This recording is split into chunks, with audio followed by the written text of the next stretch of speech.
Hello, everybody, and welcome to a brand spanking new episode of MovieKombat. My name is Ryan, and I am your host for tonight's festivities. It is, like I was saying here on twitch.tv/Primal Target, which you can see I am joined by some of the people in chat, Foxy, Preacher, Alana. We are, this is Halloween week, which is the final week of MovieKombat Season 3. We have gone through 6 other movies, I believe, and this is the 7th. And every single week we have watched throughout the months, I guess, at this point. We had VHS, VHS2, VHS Viral, Open Windows, Creep, and Creep 2. So, this is going to be the end of this journey. Before we go into Season 4, which we have already been hinting at, is going to be leaning towards the holiday seasons. So holiday movies from... I gave the Twitch chat a boundary of anything that is Thanksgiving to New Year's Eve that qualifies as a holiday movie.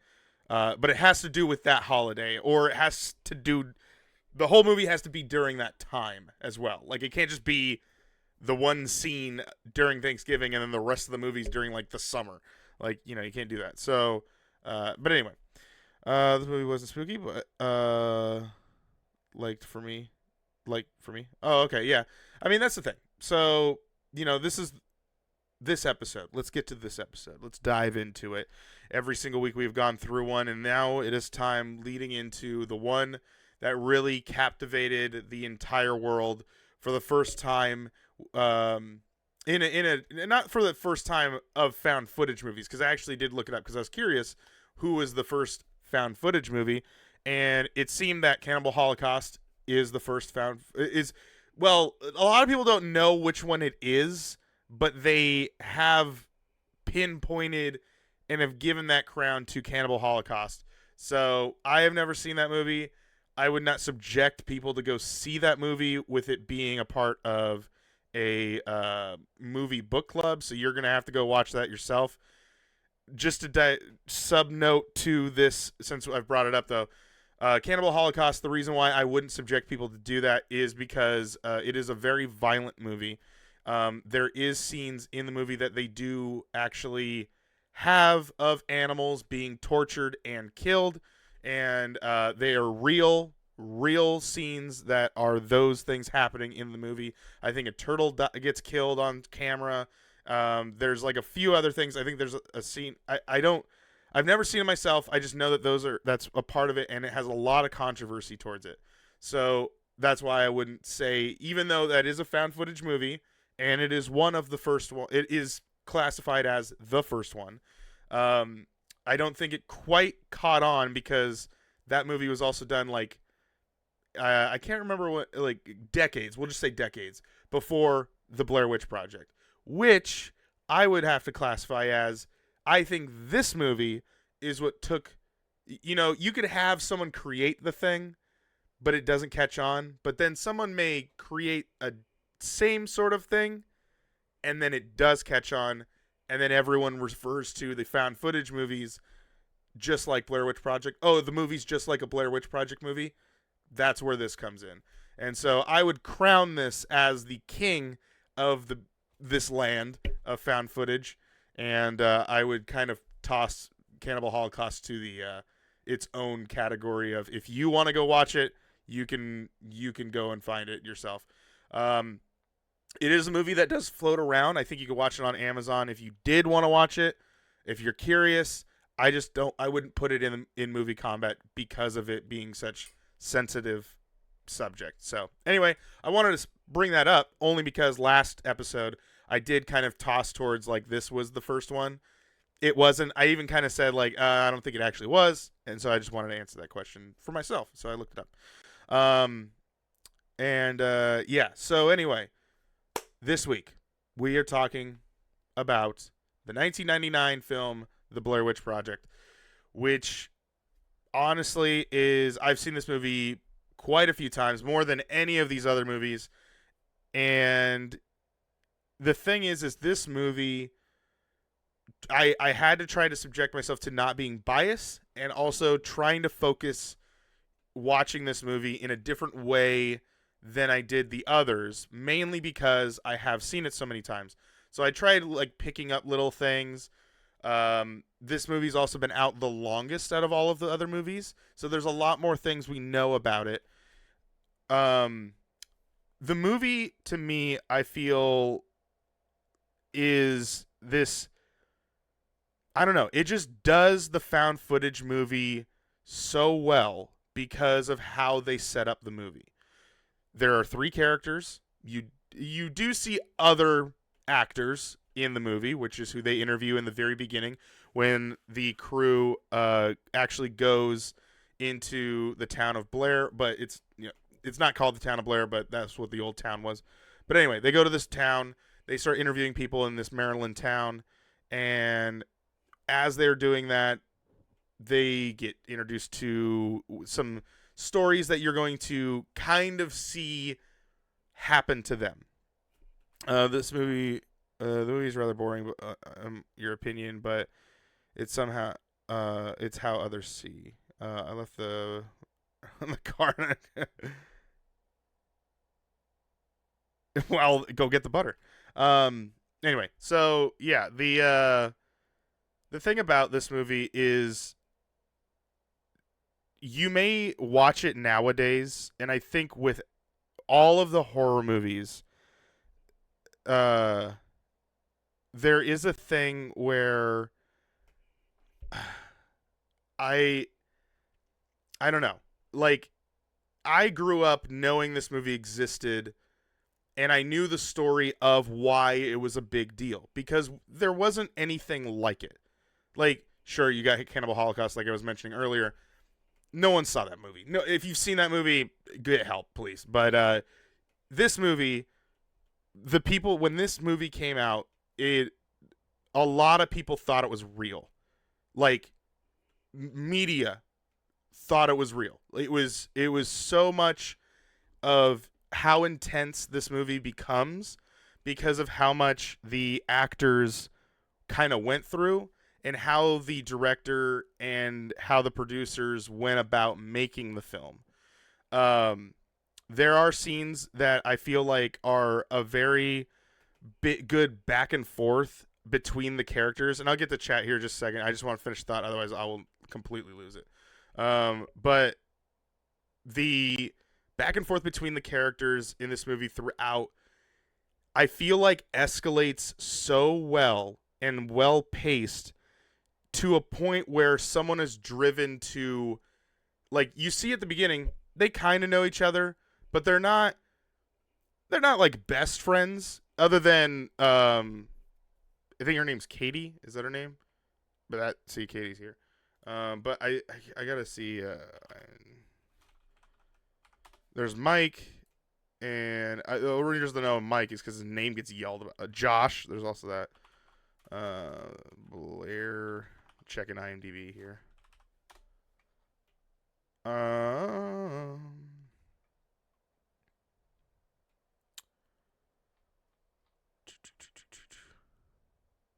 Heather.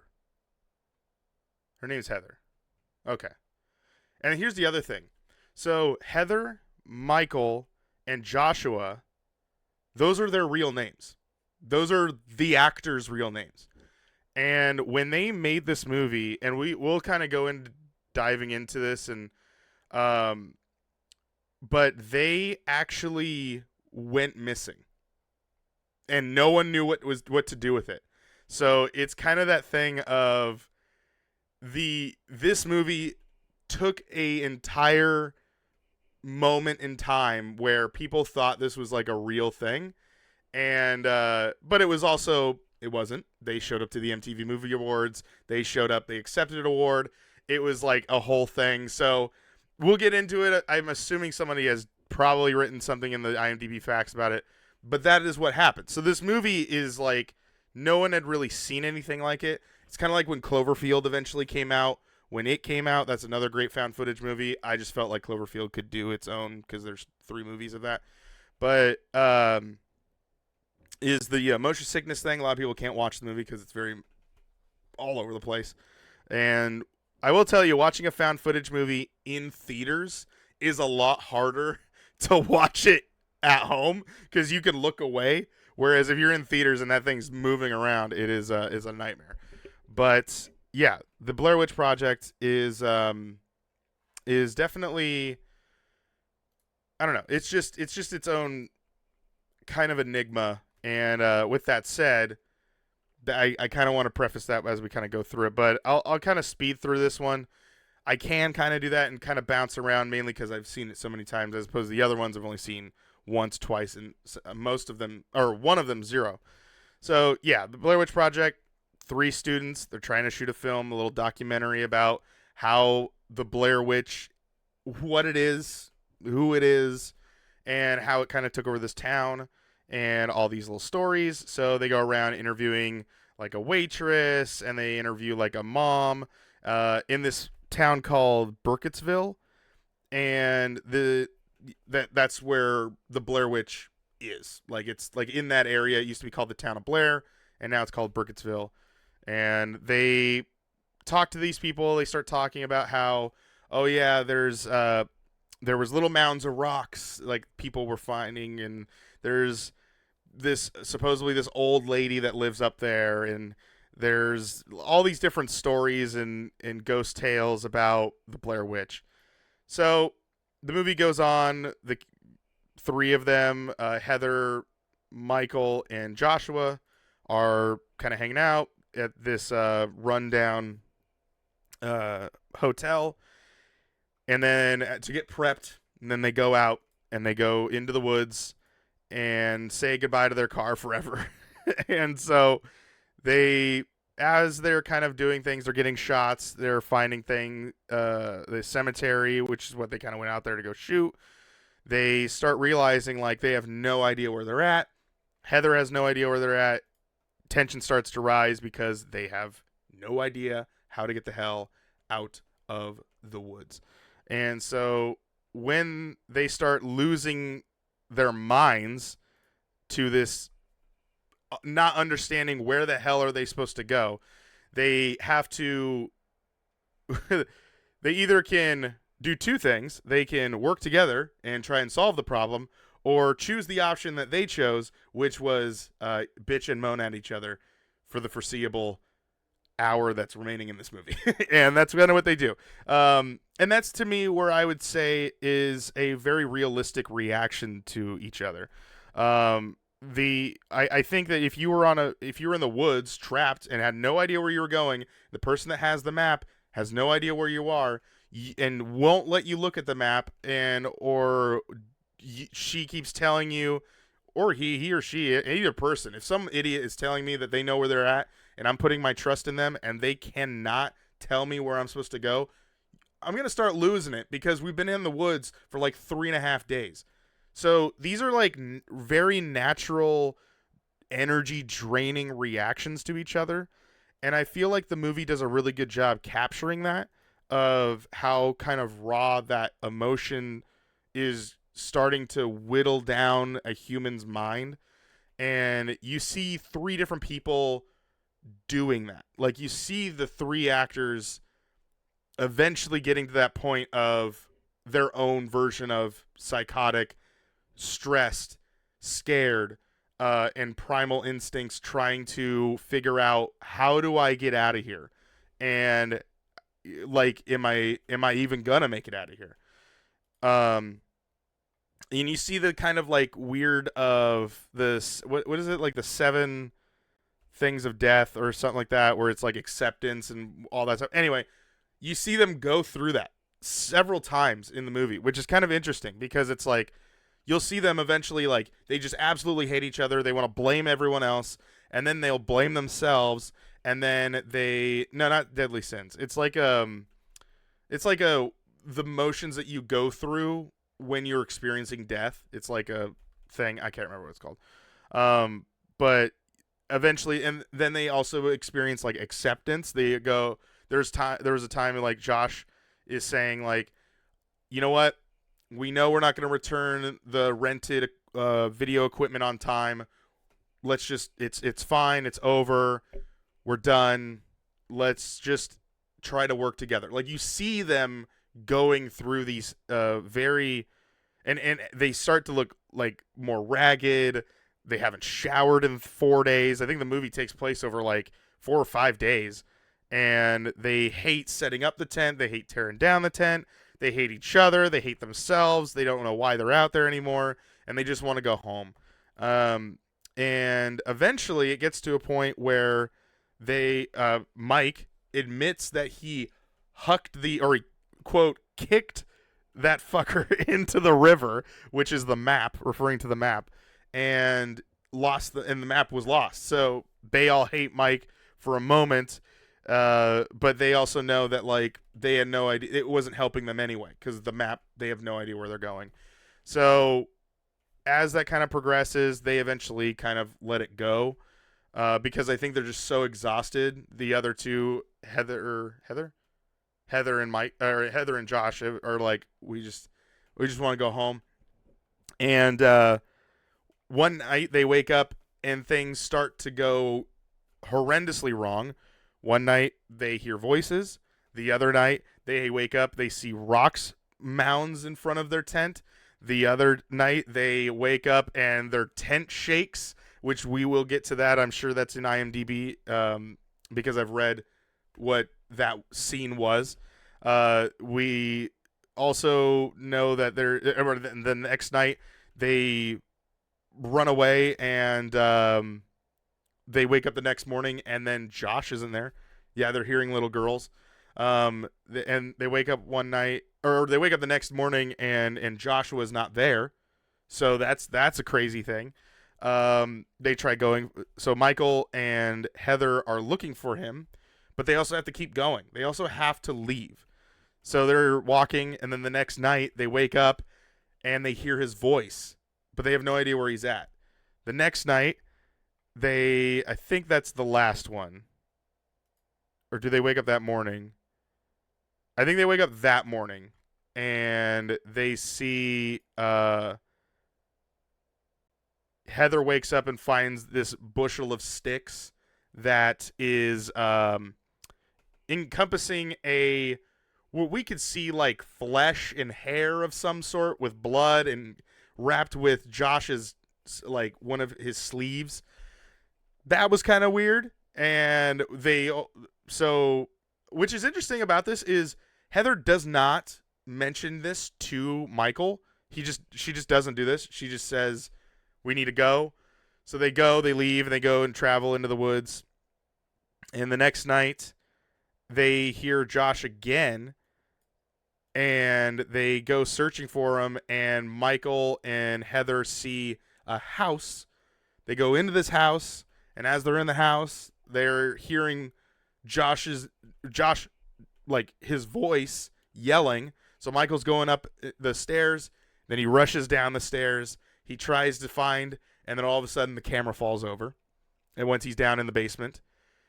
And this scene to me is one of the, I think, best scenes I've seen in a thriller, and why I think Blair Witch Project has such a good ending, being a satisfied, I mean, it's a thriller. It's supposed to make you think things have just completely gone wrong. You have no idea what's going on. There's so much chaos happening, but the way that it's done, because in the movie there are two cameras. One of them does not have sound. They have a microphone that provides the sound for the black and white camera. But then they also have a video camera that is full color, and it's just like a handy cam from the late 90s. And that does have sound. And this, to me, was like such a good scene in Blair Witch, and also I think in just movies in general, where all of this chaos is happening, where they're trying to find where the hell Josh is. And then they go downstairs and they see Michael gets knocked out, and Heather, I want to keep calling her Harper now. Heather is still upstairs with the black and white camera and is walking down the steps to try and find Michael, and she's just screaming. But the audio is on Michael's camera, so it sounds like she's really far away, but we're watching the perspective of her. And as she's getting louder and louder, it's building this tension of suspense of like what is about to happen, because she's getting louder and louder and louder, because she's about to come downstairs and experience the same thing that Michael just went through, and you have no idea what it was. And then as you go in, you see the very famous Michael scene, standing in the corner looking away, because that was part of one of the ghost stories, was the this guy would make them stare into the corner while he was murdering people because he didn't want watching eyes or something like that. So when and supposedly he was possessed by the Blair Witch, and that's why he was doing all that. But anyway, yeah. So and then Heather comes down, and then she gets clobbed in the head. The camera falls. We assume the camera falls over, and then the movie ends. It just abruptly ends. So yeah. I know I've kind of ignored chat, but I wanted to get through all of that because, yeah, it was just because I've seen it so much. I feel like I can kind of just plow right through this movie. But anyway, let's see what we had here. There was a person in the yeah. I think Ashton played the Blair Witch game, or no, I did. I played the Blair Witch game. Yeah, I streamed it a long time ago. I think there's a few clips of me playing it. Play it again. Well, maybe if the time is right. I don't know if I want to. We'll see. There's so many other games to play right now, but you might be able to ask Ashton to play it, because I don't know if he finished his. I think he did too. I'm not sure. I think we both have streamed it at some point. I don't know if it was that long. Well, yeah, Blair Witch would have been like a couple years ago now. I do know that there is a VR version of the game, but I don't know how to set all that up. But anyway, we'll talk about that at a later time. But for the most part, yeah. So that's the thing about this is the Blair Witch Project to me is kind of one of those thrillers that is just, I don't know. It's solid. It works. It has enough to be what it is, to entertain you, to keep you on your toes. You never know really what's about to happen next, because you feel like it's a movie, but at sometimes you really see general reactions to each other of the characters, and it's because it is. A lot of the reactions that you see in this movie are real reactions that the characters are going through. And like the tent scene is real. They didn't know. That's them terrified. They had no idea that that was going to happen. When they found all of those little artifacts and stuff in the movie, where like that little like stick man thing was hanging in the tree, they didn't know that wasn't like they are actors. They went into this with a general sense of what they wanted to do with the director and the producers, but they didn't know what was going to happen. And so some of the reactions and general fear, like this scene where she's talking to the camera, I think there's a few of them that are real. I don't know if this scene is particularly the real one. This scene also, I will say, one of my gripes from this movie, I cannot watch Heather cry into the camera. It's gross. I can't stand when people have like a little drop of snot hanging, because it's like her tears. She's crying, and because she's so scared, but her tears have like run down into her nose and are like just hanging there. And it's like, just do this. Like, rub your nose, get that out of there. I don't want to look at that. Like, it bugs me because I feel like I start to feel it on my nose. And so, yeah, it's kind of just a weird thing. But they have made fun of that in several different things. South Park's made fun of this. There's been some satire movies that have done this too. The question is, how did they get the lost footage if it's in a haunted forest? That is true. That's a good choice, or a good observation. Yeah, but at the time they thought it was found footage. Like some people thought it was found footage movie. It was like a real movie that they had chopped up and documented into the movie itself. So anyway, let's head over to the IMDb corner and look up some interesting facts. Let's see here. It's like when a kid cries. Yeah, kind of like that.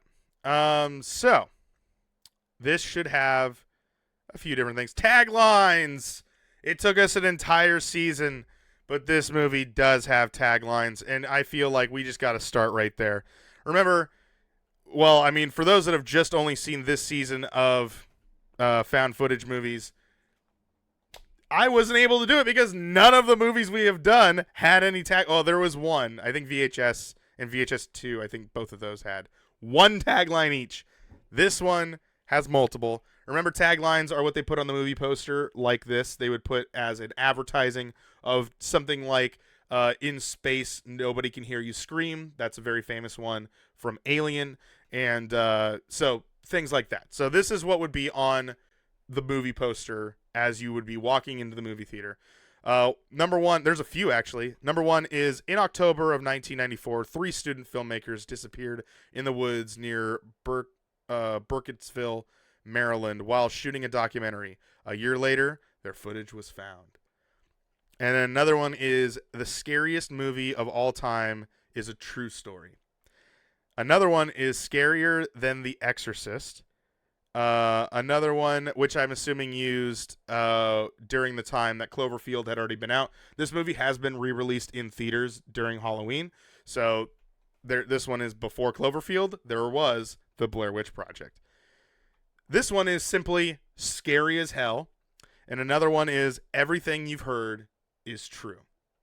So, yeah, they marketed this as a real thing. That was what's crazy about this. Yeah, it's not the scariest of all time, but remember, this is 1999, and just like found footage movies and the thing is the movie relies on itself. Thank you, Tyler. I appreciate it. See, that's what when you have mods in a chat, that's what you need to hype up, in your chat. But anyway, the way that I see a lot of how we kind of moved into horror and how accessible it was, it's different.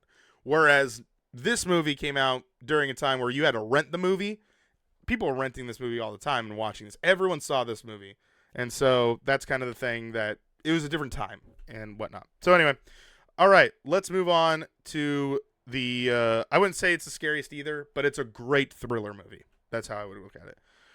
All right, let's look at some trivia for you folks.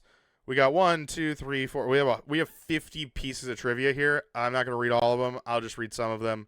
Let's do, how many people are in chat? We'll do 8. Around the 46 minutes mark, in a scene where the main actors are sleeping in the tent at night, the tent suddenly shakes violently, and they all get scared. This was unscripted, and the director shook the tent. The actors were actually scared. That's the thing. That scene is so crazy because that's general, like them screaming and hauling ass through the woods. That is a real reaction. They actually reacted to it, and it's how it always it's just crazy. It's like how The Conjuring is, but in the style of a VHS tape. Yeah, I mean, it took a genre and just let it, like, turned it on its head and gave us something different. So nice. That's a vibe right there, Tyler. Heather's mother received a sympathy. I was trying to add an H in there. I was almost saying symphony, and I couldn't, for some reason, not say that. A sympathy cards. So, okay, yeah, let me restart. Heather, the girl in the movie, her mom was receiving sympathy cards from people who believed that her daughter was actually dead or missing. That's another thing. Another thing is this film was in the Guinness. This book this film was in the Guinness Book of World Records for top budget box office ratio for a mainstream feature film. The film cost was $60,000 to make, and made back $248 million, a ratio of $1 spent for every $10,931. That is the ratio. So if they every dollar they spent, they made $10,931 back.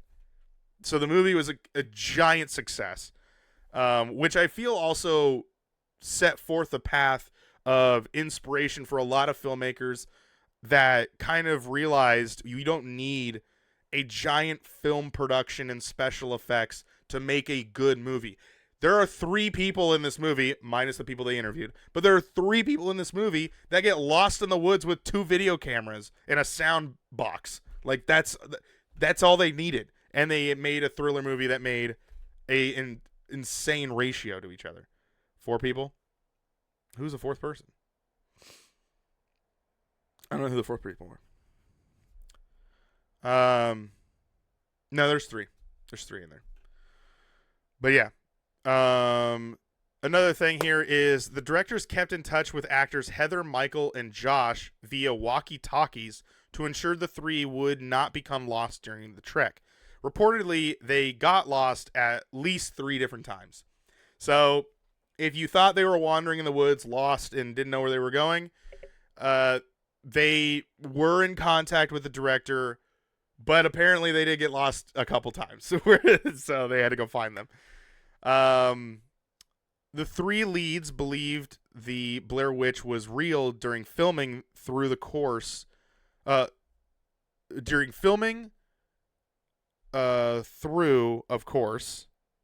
weird. There's 3 commas. Oh, okay. No. That's though. All right. Let me read that again. The 3 leads believe the Blair Witch was real legend during filming, though, of course, they knew the film was going to be fake. Only after the film's release did they discover the entire mythology was made up by the film's creator. So that's kind of something. So yeah, the 3 actors, I'll just break it down again, they thought the Blair Witch was a real thing, but they knew the movie was fake. That's why when they get freaked out, they really do get freaked out, because they have no idea what's going on. They did not anticipate it. They think things are really going crazy because they think the Blair Witch is actually a real thing. Come to find out, after they were done making the movie, the director came out and said, there is no Blair Witch. There's no Blair Witch. There's no Blair, Maryland. There was never that. It's a creepypasta before creepypastas. It was just a story he made up. So then they just kept going with it. But it was never real. Actually, I don't know if he made it up. That's not what that fact says. That just says it wasn't a real thing. But they thought it was. And here I'll read. Let's see. How many did I do? 1, 2, 3, 4, 5, 6. Okay, here we go. Number 6. It took 8 days to shoot this film, which I think that's kind of real time of how the movie is. I think it's like an 8-day film. We'll do 2 more. One of the video cameras used by the actors was bought at Circuit City. After filming was completed, the producers returned the camera for a refund, making their budget money go even further. So one of the cameras, they just returned it, and that's how they made even more money back. That's crazy. Circuit City. That is obviously now defunct. That is a shut down store. And the last one, if you want to read more of these, you can go to IMDb and go and look at all of them. But there's a lot more, but I'll read this last one here. To promote discord between actors, the directors deliberately gave them less food each day of shooting. Interesting. Okay, I got to read this one because this one's kind of a chunky one. At around 46 minutes, the Blair Witch was supposed to be seen in the movie. As the characters were running out of the tent, Heather yells, "Oh my God, what the fuck is that? What the fuck is that?" The cameraman was supposed to pan to the left where the audience would briefly see a woman wearing a white gown in the distance, but the cameraman forgot to pan to the left and the scene was never reshot. So there you go. So at nighttime, other people were putting stuff outside. Yeah. Circus City. Well, there you go. All right. Again, there is a lot of other things. I have heard the Blair Witch part where they were gonna show it and then they never did. But that's kind of something interesting. Release date was July 30th, 1999, and yep, the budget here 60,000, made 1.5 million. And yeah, what else is there? Is there goofs? I see our facts. Oh, crazy credits. Here we go. There's only one crazy credit. The beginning of the end credits are designed to be in the style of a documentary, ergo jumping slightly, static instead of rolling credits, so to make it seem like it's an actual documentary.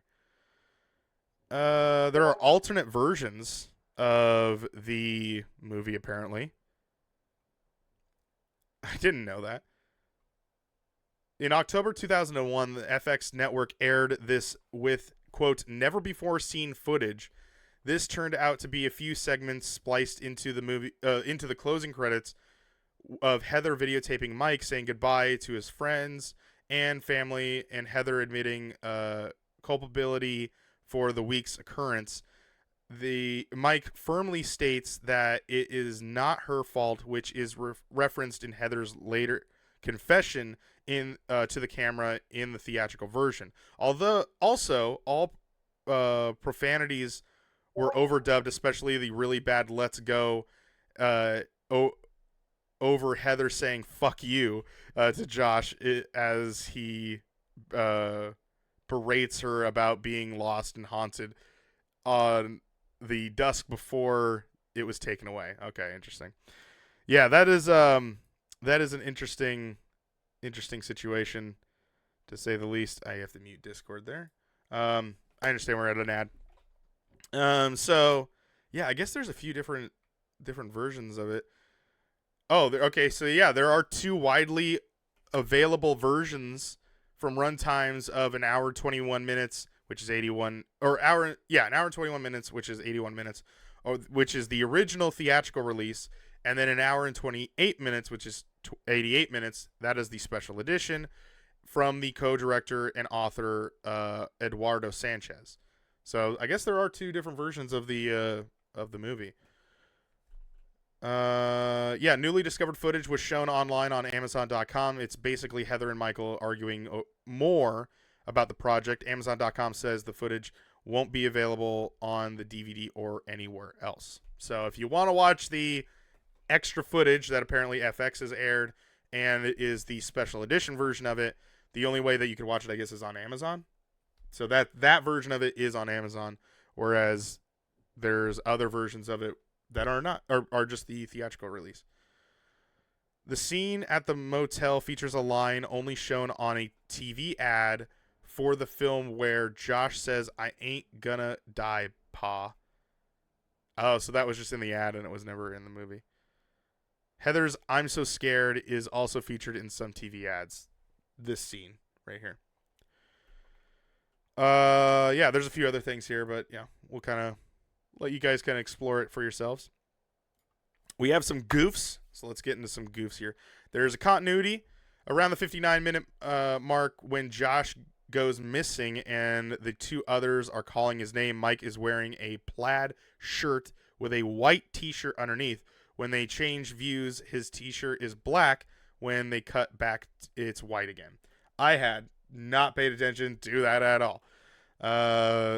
That's the undershirt. That's a crazy pickup for that. Around the 1 minute mark, when Heather is showing off the contents of her pack, there is a survival book on how to stay alive in the woods. It could have helped them, but they never used it. However, the reason they can't escape the woods is a supernatural one. The Blair Witch has control of the filmmakers and the woods, and a survival book would not have helped them. That is very true. That's very true.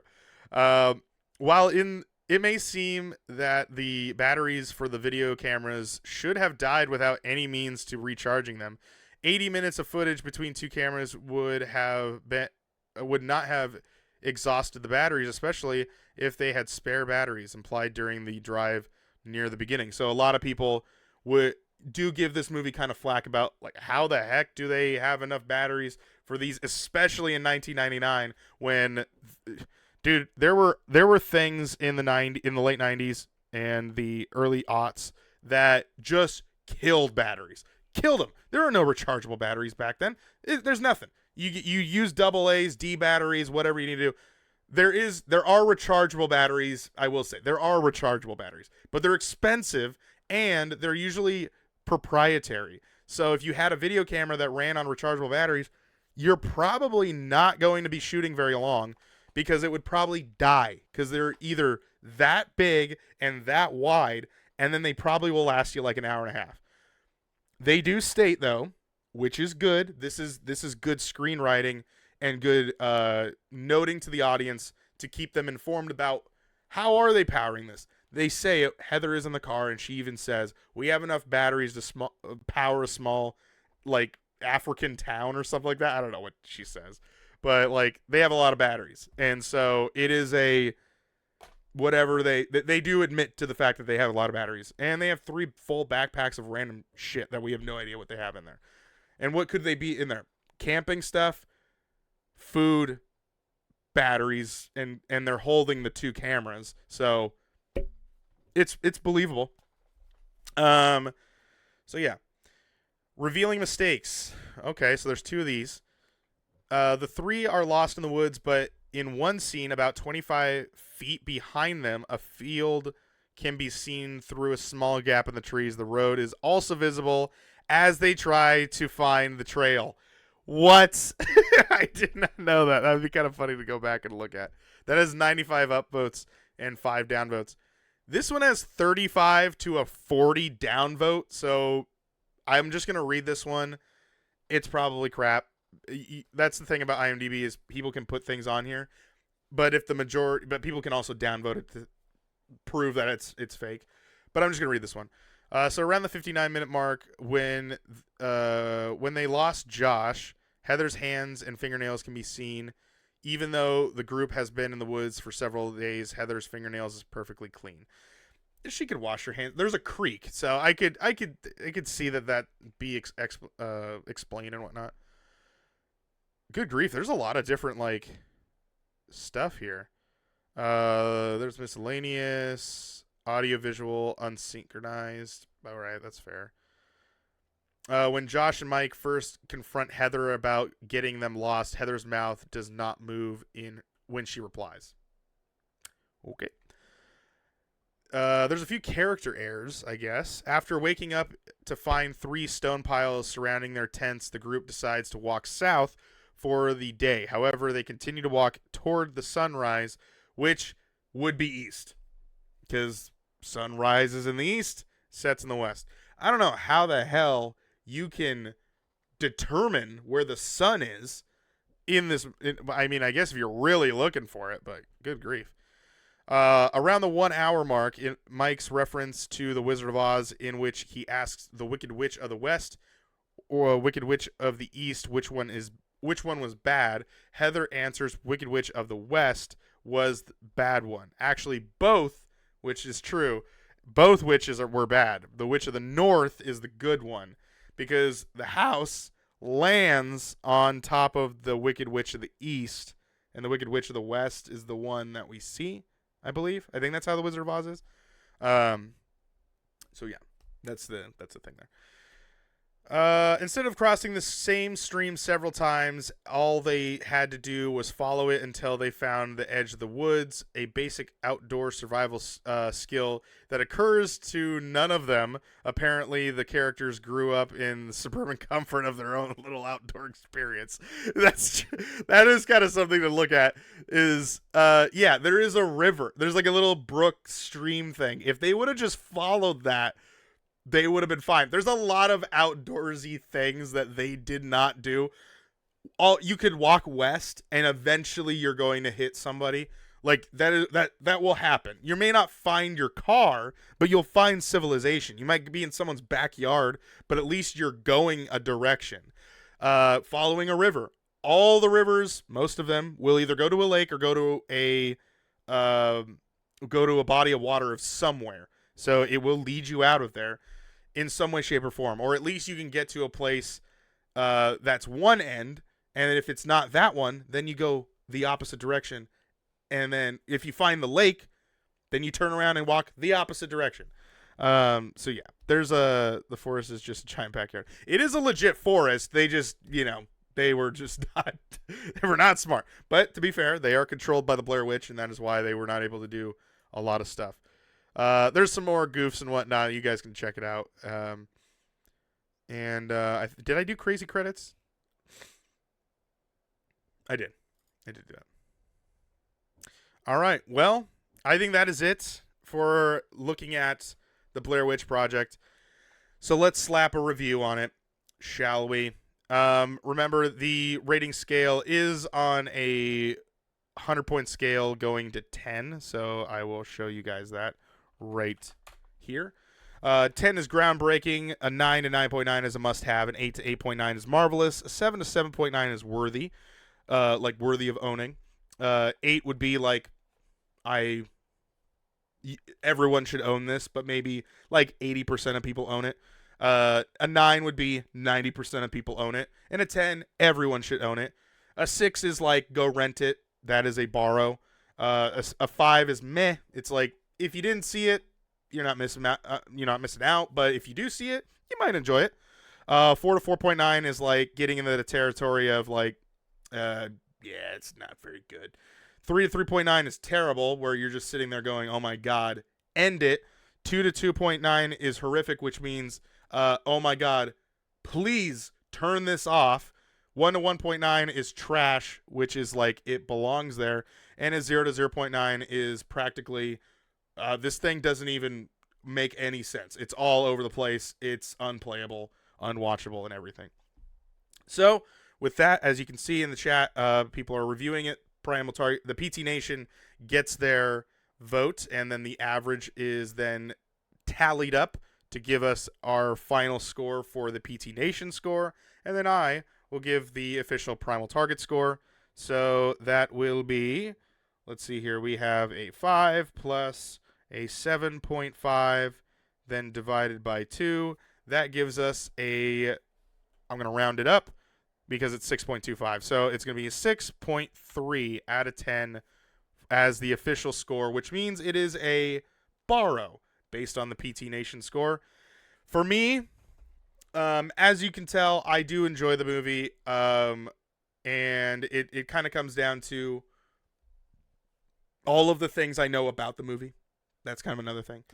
So I would give it I'm going to rate it a little bit higher, is a 7.9.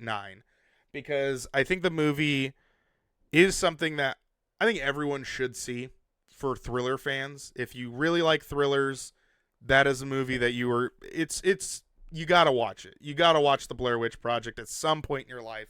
I can't give it an 8 because it's not a marvelous movie. It's not something that I think 80% of the population should own, the Blair Witch Project. You could not own this movie and it'd be totally fine. If you do own it, it's worth owning. It's a rewatchable movie. It's something you can kind of pick up, especially looking more into it. If you like, go into IMDb, look up some of the facts, rewatch it a couple times, pick up a few more things of like, man, this is actually really good between these three actors. I think they did a great job as the actors. I think the setup is really good. The marketing for this movie was absolutely cannot be redone nowadays. It just can't. They were believed to be lost and killed. Like, people believed that they were gone. They did not. They were kidnapped or dead or somewhere. As you heard, people were sending Heather's mom, like, bereavement cards because they thought she died. Like, that's how believable. And it took them to prove that they are totally fine. They had to go to, like, an award show because they won an award, and the three were there. So that was proof enough to show that they were there. All right, Preacher, have a good one. But yeah, that's why I think